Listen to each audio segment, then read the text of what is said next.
हाँ जी, अस्सलाम वालेकुम, सत श्री अकाल, नमस्कार ते दंगे मातरम साथियों। सॉरी वो पहला ना पता नहीं कुछ हो गया, कटिया गया। ते वर्ल्ड कप होया 2020, पाकिस्तान ने बाजी मार ली। बड़ा सोहना मैच सी, दोवें टीमां ने बड़ा तसल्ली नाल मैच खेडिया। बड़ा फसवा मैच सी। इस मैच दे विच बड़े नवें जिहड़े स्टार आ वो भी आए।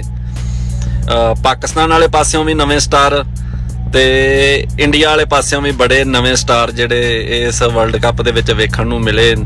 ना हैगा आ वो मुंडा एक अर्श चोला आ, एक अमरतौलख, एक हो रहा मुंडा उहनूं शुरली कहंदे आ, नां दा नहीं मैनूं पूरा पता।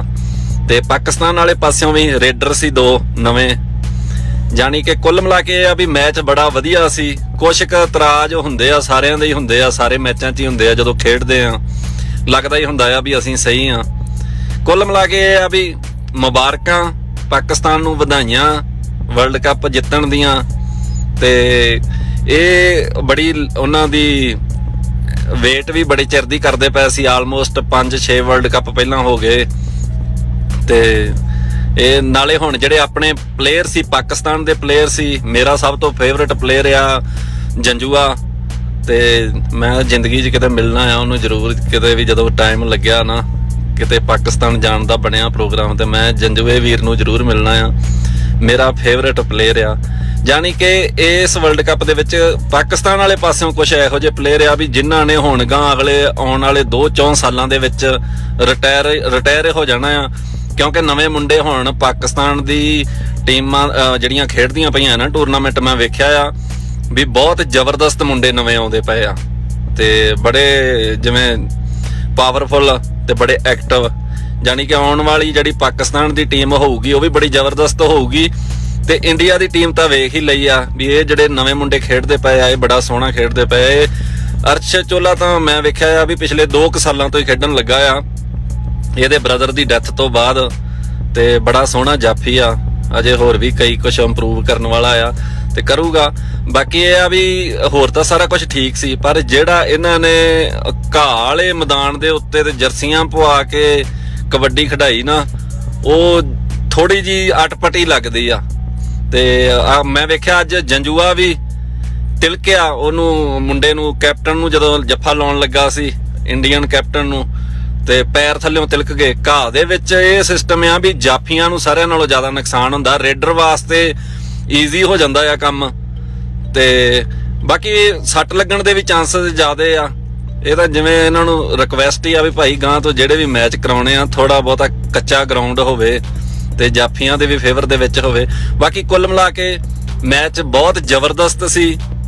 ਥੋੜੀਆਂ ਬਹੁਤੀਆਂ ਜਿਵੇਂ ਹੁੰਦੀਆਂ ਹੀ ਆ ਇਤਰਾਜ਼ਗੀਆਂ ਸਾਰਿਆਂ ਨੂੰ ਹੀ ਹੁੰਦੀਆਂ ਆ, ਕਿਉਂਕਿ ਜਦੋਂ ਪਾਕਿਸਤਾਨ ਵਾਲੇ ਖੇਡਣ ਗਏ ਸੀ ਤੇ ਉਹ ਉਦੋਂ ਇੰਡੀਆ 'ਚ ਰੌਲਾ ਪਾਉਂਦੇ ਸੀ ਵੀ ਭਾਈ ਆਹ ਹੋ ਗਿਆ, ਆਹ ਹੋ ਗਿਆ। ਹੁਣ ਇਹਨਾਂ ਨੇ ਵੀ ਕੁਛ ਇਤਰਾਜ਼ ਕੀਤੇ, ਪਰ ਫਿਰ ਵੀ ਕੁੱਲ ਮਿਲਾ ਕੇ ਇਹ ਆ ਵੀ ਬੜਾ ਵਧੀਆ ਮੈਚ ਸੀ। ਤੇ ਮੈਨੂੰ ਨਹੀਂ ਲੱਗਿਆ ਵੀ ਕੁਛ ਬਾਹਲਾ ਜ਼ਿਆਦਾ ਧੱਕੇਸ਼ਾਹੀ ਹੋਈ ਆ, ਹੋ ਵੀ ਜਾਂਦੀ ਆ ਕਿਉਂਕਿ ਨੋਰਮਲੀ ਆ।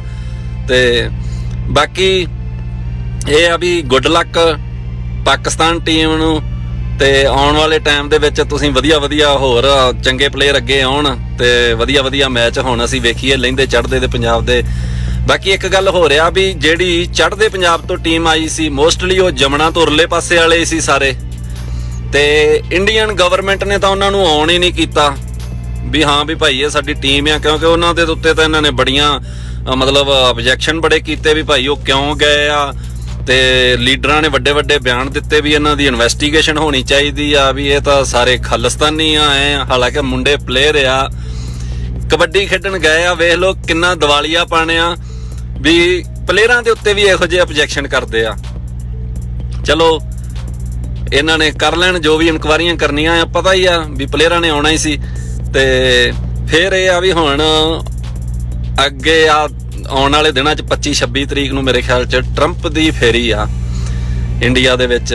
ਟਰੰਪ ਦੀ ਫੇਰੀ ਆ ਤੇ ਉਹ ਜਿਵੇਂ ਕਹਿੰਦੇ ਨਹੀਂ ਹੁੰਦੇ ਵੀ ਕਚੱਜੀ ਜਨਾਨੀ ਘਰ ਦੇ ਵਿੱਚ ਕੂੜਾ ਹੁੰਦਾ ਆ ਤੇ ਉਹ ਕੂੜਾ ਮੰਜੀ ਥੱਲੇ ਕਰ ਦਿੰਦੀ ਆ। ਹਾਂ, ਉਹ ਕੰਮ ਹੁਣ ਇਹਨਾਂ ਨੇ ਕੀਤਾ ਹੋਇਆ ਆ। ਉਹਨੇ ਉੱਥੇ ਆਉਣਾ ਆ ਗੁਜਰਾਤ ਦੇ ਵਿੱਚ, ਅਹਿਮਦਾਬਾਦ। ਉੱਥੇ ਵਿਚਾਰੇ ਗਰੀਬ ਲੋਕਾਂ ਦੀਆਂ ਝੁੱਗੀਆਂ ਝੌਂਪੜੀਆਂ ਆ ਤੇ ਉਹ ਸੜਕ ਦੇ ਨਾਲ 7-8 ਫੁੱਟ ਕੰਧ ਕਰਕੇ ਉੱਚੀ ਤੇ ਪਤਾ ਨਹੀਂ ਕਿੰਨੇ ਕਿਲੋਮੀਟਰ ਜਾਂ ਕਿਲੋਮੀਟਰ ਲੰਮੀ ਕਰਕੇ ਤੇ ਉਹਨਾਂ ਨੂੰ ਢੱਕਣਾ ਚਾਹੁੰਦੇ ਆ। ਉਹ ਬੰਦਾ ਇਹਨਾਂ ਨੂੰ ਇਹ ਪੁੱਛੇ ਵੀ ਉਹ ਚਵਲੋ ਜਾਣਦੀ ਉਹ ਟਰੰਪ ਨੇ ਉਤਰਨਾ ਤਾਂ ਜਹਾਜ਼ ਦਾ ਰਾਹੀਂ ਆ ਨਾ, ਉੱਪਰੋਂ ਦੀ ਵੇਖ ਲੂਗਾ ਜਾਂ ਤਾਂ ਐ ਆ ਵੀ ਉਹਨਾਂ ਦੇ ਉੱਤੇ ਵੀ ਕੁਝ ਪਾ ਦਿਓ, ਢੱਕ ਲਓ ਇਹ ਗੰਦ ਨੂੰ ਸਾਰੇ ਨੂੰ। ਵੀ ਇਹ ਨਹੀਂ ਵੀ ਗਰੀਬ ਲੋਕਾਂ ਨੂੰ ਘਰ ਬਣਾ ਦਿਓ, ਕੋਈ ਉਹਨਾਂ ਦੀ ਹੈਲਪ ਕਰ ਦਿਓ, ਜਾਣੀ ਕਿ ਗਰੀਬ ਦੀ ਗਰੀਬੀ ਦਾ ਮਜ਼ਾਕ ਉਡਾਇਆ ਇਹਨਾਂ ਨੇ। ਤੇ ਉਹ ਜਿਵੇਂ ਮੋਦੀ ਨੇ ਇੱਥੇ ਕੀਤੀ ਸੀ ਹਾਊਡੀ ਮੋਡੀ, ਹੁਣ ਉਹ ਕਰਨਗੇ ਕੇਮ ਸ਼ੋ ਟਰੰਪ ਤੇ ਲੱਗ ਜਾਂਦਾ ਆ ਪਤਾ ਕੇਮ ਸ਼ੋ ਦਾ ਕੀ ਬਣਦਾ ਆ। ਪਰ ਮੈਂ ਇੱਕ ਗੱਲ ਕਹਿਣਾ ਆ ਵੀ ਅਮਰੀਕਾ ਦੇ ਚੱਟੇ ਦਰਖਤ ਹਰੇ ਨਹੀਂ ਹੁੰਦੇ, ਇਹ ਇਕੱਲਾ ਪਾਕਿਸਤਾਨ ਹੀ ਆ ਜਿਹੜਾ ਚੱਟੇ ਤੋਂ ਹਰਿਆ ਹੋ ਗਿਆ ਆ। ਯਾਰੀਆਂ ਤਾਂ ਇਹ ਲਾਉਂਦੇ ਪਏ ਆ ਤੇ ਕੰਮ ਆਉਣ ਵਾਲੇ ਦਿਨਾਂ ਦੇ ਵਿੱਚ ਨਾ ਵੀ ਜਿਵੇਂ ਕਹਿੰਦੇ ਹੁੰਦੇ ਵੀ ਇਹਨਾਂ ਨੇ ਯਾਰ ਹਰਾਣੇ ਦਾ ਆਪਦਾ ਮਤਲਬ ਕੱਢਣਾ ਆ ਤੇ ਗਾਂਹ ਜਾਣਾ ਆ। ਇੱਕ ਸ਼ਰਮਾ ਜੀ ਹਰੀ ਵੀ ਕਹਿੰਦੇ ਸੀ, ਮੈਨੂੰ ਕਹਿੰਦੇ ਤੂੰ ਰੁਕ ਜਾ, ਟਰੰਪ ਆਉਣ ਵਾਲਾ ਆ ਤੇ ਫਿਰ ਦੱਸਾਂਗੇ। ਮੈਂ ਕਿਹਾ ਤੂੰ ਉਹੀ ਫਿਰ ਕੀਤੀ ਨਾ ਬਾਹਮਣ ਵਾਲੀ, ਵੀ ਦੂਜੇ ਦਾ ਮੋਢਾ ਹੀ ਭਾਲਦੇ ਫਿਰਦੇ ਆ ਚਲਾਉਣ ਨੂੰ। ਤੇ ਚਲੋ ਕੋਈ ਨਹੀਂ, ਜਾਂਦੇ ਵਸਦੇ ਰਹੋ, ਰੱਬ ਰਾਖਾ, ਫਿਰ ਮਿਲਾਂਗੇ। ਇੰਨੀ ਕੁ ਗੱਲਬਾਤ ਸੀ। ਬਾਕੀ ਮੈਂ ਗੌਰਵ ਆਰੀਆ ਤੇ ਇੱਕ ਵੀਡੀਓ ਬਣਾਉਣੀ ਆ, ਅਜੇ ਮੈਂ ਉਹ ਸਰਚ ਵੇਖਦਾ ਪਿਆ, ਕਰਦਾ ਪਿਆ ਆ ਤੇ ਮੈਂ ਕਰਾਊਂਗਾ ਉਹਦੀ ਤਸੱਲੀ। ਉਹਨੇ ਪਾਕਿਸਤਾਨ ਦੇ ਖਿਲਾਫ ਜਾਣੀ ਕਿ ਕਾਇਦੇ ਆਜ਼ਮ ਮੁਹੰਮਦ ਅਲੀ ਜਿਨ੍ਹਾਂ ਦੇ ਖਿਲਾਫ ਬੋਲਿਆ। ਮੈਂ ਇਹ ਨਹੀਂ ਵੀ ਮੈਂ ਪਾਕਿਸਤਾਨ ਵਾਲੇ ਪਾਸਿਓਂ ਬੋਲਣਾ ਆ, ਗੱਲ ਇਹ ਆ ਵੀ ਇਹ ਬੰਦੇ ਗਲਤ ਬੋਲਦੇ ਪਏ ਆ, ਝੂਠ ਬੋਲਦੇ ਪਏ ਆ। ਹੋਰ ਮੈਂ ਕੋਈ ਪਾਕਿਸਤਾਨੀ ਤਾਂ ਹੈ ਨਹੀਂ ਵੀ ਮੈਂ ਪਾਕਿਸਤਾਨ ਦੀ ਫੇਵਰ ਕਰਨੀ ਆ। ਗੱਲ ਇਹ ਆ ਵੀ ਇਹ ਝੂਠ ਬੋਲਦੇ ਆ ਤੇ ਝੂਠ ਨੂੰ ਕਾਊਂਟਰ ਕਰਨਾ ਚਾਹੀਦਾ ਆ, ਭਾਵੇਂ ਤੁਸੀਂ ਪਾਕਿਸਤਾਨੀ ਆ, ਭਾਵੇਂ ਤੁਸੀਂ ਹਿੰਦੁਸਤਾਨੀ ਆ, ਭਾਵੇਂ ਤੁਸੀਂ ਇੰਗਲਿਸ਼ਤਾਨੀ ਆ। ਝੂਠ ਆ।